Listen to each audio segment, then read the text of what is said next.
if your dog loves to go swimming or they have floppy ears that just trap that moisture in, you need to make sure that you're taking care of their ears so that it doesn't lead to an ear infection.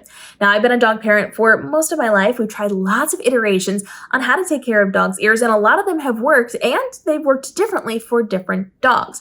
I have found a regimen that works really well for us. We were just at the vet the other day, and my vet said whatever I am doing is working really, really well. She also said there's one thing that I absolutely have to be doing that you're going to want to talk to your vet about as well. So I'm going to share what we're working on right now so you can have a discussion with your vet to see if it's going to be a good fit for your pup. Now, the first thing that we need to do is make sure after they are out in the water that we're cleaning out any excess moisture from their ears. So take a makeup round or a cotton ball, something that's kind of gentle, and after you go swimming, you're just going to go up inside of their ear and clean out any areas that have that extra water trapped in there. It might be a lot, it might be a little, just make sure you're drying it out as best as possible. Now for me, I am not putting drops in their ears right after swimming. I usually want to let it dry out a little bit so that it has some time to have a little room to breathe, and then I can put it in there where it's going to be the most effective. So check with your vet on when you're putting these drops in their ears, but I like to wait until they're dry. Usually if we go swimming during the day, I wait until bedtime routine to put their drops in unless there's excessive shaking or itching of their ears, in which case I'll do it earlier in the day. Now I use 2 different products, and this is where what my vet said comes into play. She said if you are taking your dog swimming, if your dog is exposed to excessive water, you must use a product with salicylic acid. This is a drying agent, and that is going to help remove a lot of that water from their ears. So you're looking for a product that has salicylic acid, and that again will help to dry that out. Now I use 2 different products, one of which has it and one of which does not. So the first is a flush. This is just a basic flush. And both of these, by the way, you can get at any pet store. You can get it at like Target and Walmart, that kind of thing. So this is not complicated to get, and you most certainly do not need a prescription for this. You can get just any basic flush, and then as long as it has salicylic acid in it, there it is, that is going to help dry that out. Now, you may want to check on smells. You may want to check on how much you're using, all of those things. And of course, each of these products has their own directions. This one you can just put in. This one you have to shake well before you put in. But you're going to use these on different days. So you do not necessarily have to put a bunch of drops in all of the ears. They do different things. And so you want to space those things out. I typically put drops in my ears or my dog's ears anytime we are going swimming, or then anytime we need extra drops. Some of these can be once a day. Some of these can be several times a day. Just read the directions. The other thing that I found that works so excessively well on Gemma's ears involves Zymox. Zymox is fantastic because it's kind of a medicated thing, and it takes care of all that icky stuff inside of their ears. Gemma actually a few weeks ago had what I thought was a really bad ear infection. It was not nice. Her ears were angry red from all of the itching. It was not a pleasant experience. You can hear her itching right now because she went swimming this morning and hasn't had her drops yet. And she just had really bad, very scented, very smelly, very angry inner ears.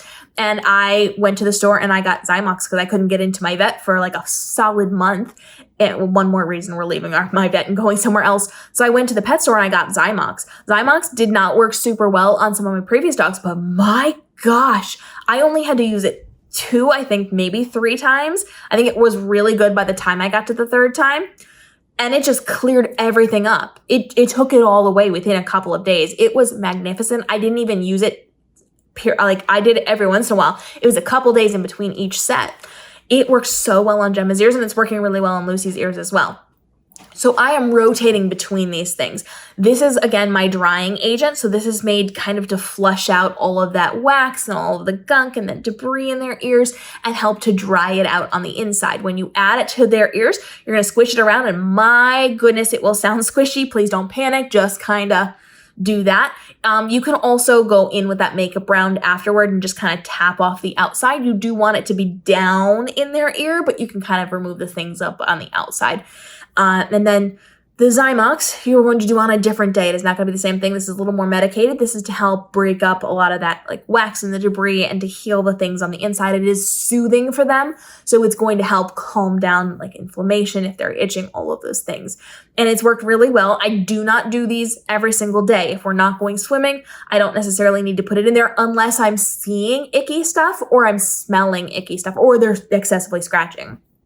So depending on your dog, you may need a different regimen of this. It might need to be an everyday thing. It might need to be a several time a day thing. It might need to be only after you swim. It depends on your individual dog. Dogs with pointy ears that go up tend to have far less ear issues than dogs with ears that go down and trap all that moisture in. So have a discussion with your vet, see what's going to be a good fit. But these are both easily accessible from a pet store, from a Target, from a Walmart type thing that you can get to do on your own if you do not want to go to the vet to have expensive tests run, or if your vet is like mine and can't see you because they're incredibly disorganized and can't get people in the door the correct way. That's another story. I told you I'm finding a new vet. But this is something that cleared up my dog's ears. And like I said, Gemma's were insanely red from itching, so angry, so hot, so smelly. It was not good.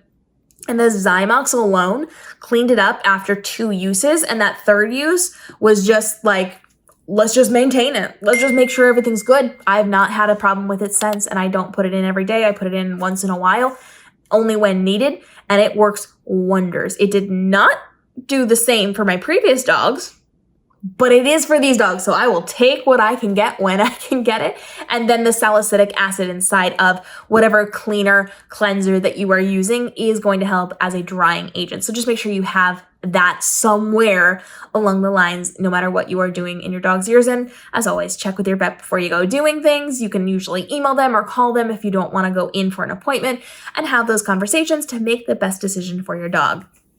I'll link these 2 down below so you can get your hands on these if this is something that you would like, and follow along for more daily episodes helping you navigate the world of dog parenthood to help you level up for your pup to give them the best life possible with the most ease and the least stress possible for you. We'll see you in the upcoming episodes.